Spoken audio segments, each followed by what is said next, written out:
Yo, what is up guys? It is Samool. Today we're going to talk about what 4-star Moonlight unit you guys should be actually choosing from the custom Mystic Summon to pull for while pulling for your 5-star Moonlight unit of choice. Now if you guys actually don't know what 5-star Moonlight unit you guys should be pulling for, make sure you guys check out my last tier list that ranks all of the 5-star Moonlight heroes and which one you want to pull for from this custom Mystic Banner event. Now we are going to be separating these units into 3 different tiers. The S tier, these units are very powerful, definitely units you want to pull for. The A tier units, which are still very strong units, just aren't as universal and a little bit more niche. The B tier units, which are going to be pretty strong niche units, but you can't really pick them or use them in a lot of areas of content. And the not worth it tier, which is pretty self-explanatory, just don't want to go for these units. Now starting off in the S tier units, we have none other than Angel of Light over here. This unit is extremely broken for PvP, has been since her release. Her kit is just amazing. If you can go first on her, she's very powerful. If you can actually build her a little bit slower and tankier, she's still very strong. Definitely a must-have if you want to get into PvP. Not only is she good in World Arena, but you can also use her on defense teams and offense teams, and she's very good. Next, we have Watcher Shuri, very good in PvE as a one-shot hunt unit, and also very good in single-target cleave for PvP, an extremely powerful unit. Next, we have Sinful Angelica, very good in cleave teams for PvP, but also good in PvE against Wyvern if you're one-shotting it. You actually need her for most comps to make your Wyvern one-shot team work, so if you're missing her and you want to start one-shotting Wyvern, she is a piece that you need to have. Next, we have Kitty Clarissa, one of the best PvE units in terms of cleansing. She's very good in dual attack comps, very good in Abyss, very good in Ancient Inheritance, very good in Hall of Trials. So in the late game PvE areas of content, she's very strong. For that reason, she is in the S tier. Next, we have Assassin Sid. This is a primarily PvP unit, but he's extremely powerful. You're going to use him to counter very fast openers because his base speed is super high at 128. And if you have the speed to back him up, he becomes a god tier unit, even when compared with the top tier units that are even ML 5 stars in this game. Now the A tier units, guys, these units, like I said, still very strong. Not going to really talk about these units too much in depth because you definitely want to prioritize the S tier units over them.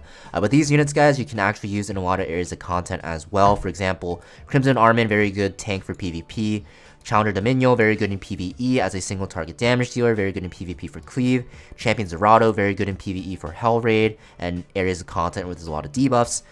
Inferno Kawazu, very good against AoE teams in PvP. Moon Bunny Dominion, very good in cleave. Troublemaker Crozet, very good to counter cleave. Bad Cat Armin, good in some niche defense teams. And Wander Silk, very good to speed contest, very similar to Assassin Sid, except for the fact that she is not as strong as Assassin Sid in my opinion. B tier units, very niche, even more so than the A tier units, but still usable. BBK, Bloodblade Karen, very good as a counter cleaver. Tempest Turn, same thing, counter cleaver.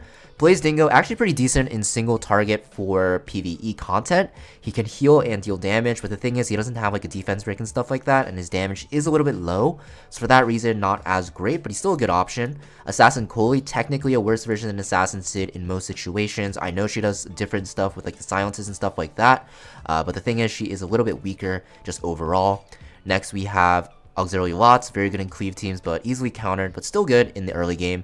General Purges, a good attack buffer for PvP, good as a Wyvern tank. If you're looking for a Wyvern tank that can speed up your runs, but you can't one-shot Wyvern yet, General Purges is your best option.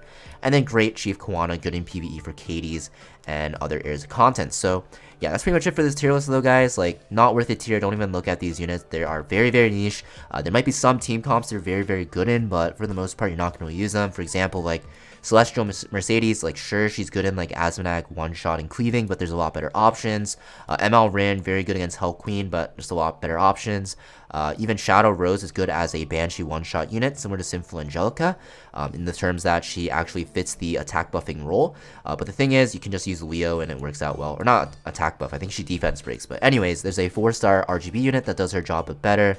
And yeah, just a lot of options that are better than these units, so not worth pulling for. Hope this tier list helped you out, guys, and I hope you guys get lucky on your summons. Now keep in mind the custom Mystic Banner is a little bit different than before. It's not really worth it. There's a lot of drama going on about that. I'm not going to delve into that too much. Just keep in mind it's going to be a lot harder to reach pity this time around, so you don't really want to pull for this banner unless you have a pity ready to go, or will have a pity ready to go by the end of the event. That being said, I hope this video helps you guys out, guys, and I'll see you guys next time. Peace.